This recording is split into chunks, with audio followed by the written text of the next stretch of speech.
So I want to talk about how men in today's day are intimidated by strong, independent women. Now, back in the day, we all know that women were just kind of the people that stayed at home, took care of the house, yada yada yada yada, and the men paid the bills, all that good stuff.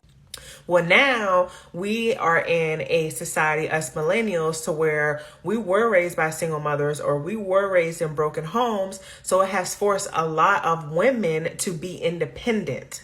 So with that being said, we have been forced to be macho men on the inside, really, to be these providers for ourselves, to be these providers for our children. But it does not mean that we still don't want a man to take care of.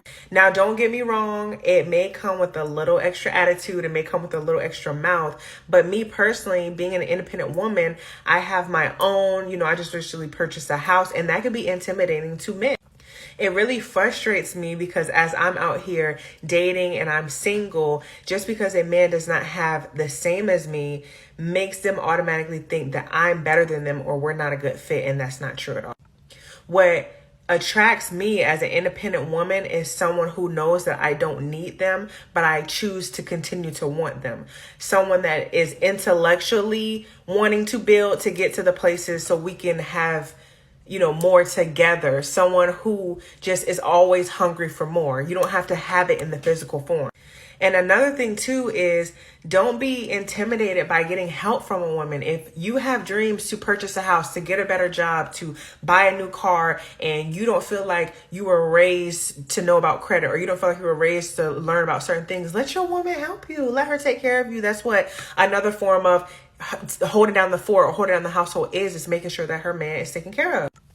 And a lot of men too are extremely prideful. You think just because you can't pay all the bills, you try and put up this persona like, I'm not paying a woman's bills. No, it's because you can't pay the bills. But that's okay, Stink. That's okay if you can't pay the bills. It's a matter of, are you a provider at heart?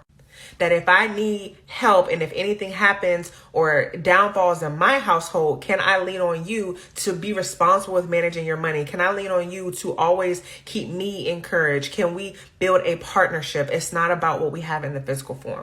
And a lot of men don't want a woman that's not dependent on them. And I feel like that is dead wrong. And that's the stupidest thing I've ever heard in my life. Because if you have a woman that's always dependent on you, you're going to have to come home and have a load to bear on your shoulders. You always have the weight on your shoulders, and it's nothing worse than having a weak woman. So men, this is a message to ladies that just because you're independent doesn't mean that you need to lower your standard. And this is a message to men that just because she's independent doesn't mean that you have to have more than her. You guys can contribute and be happy together.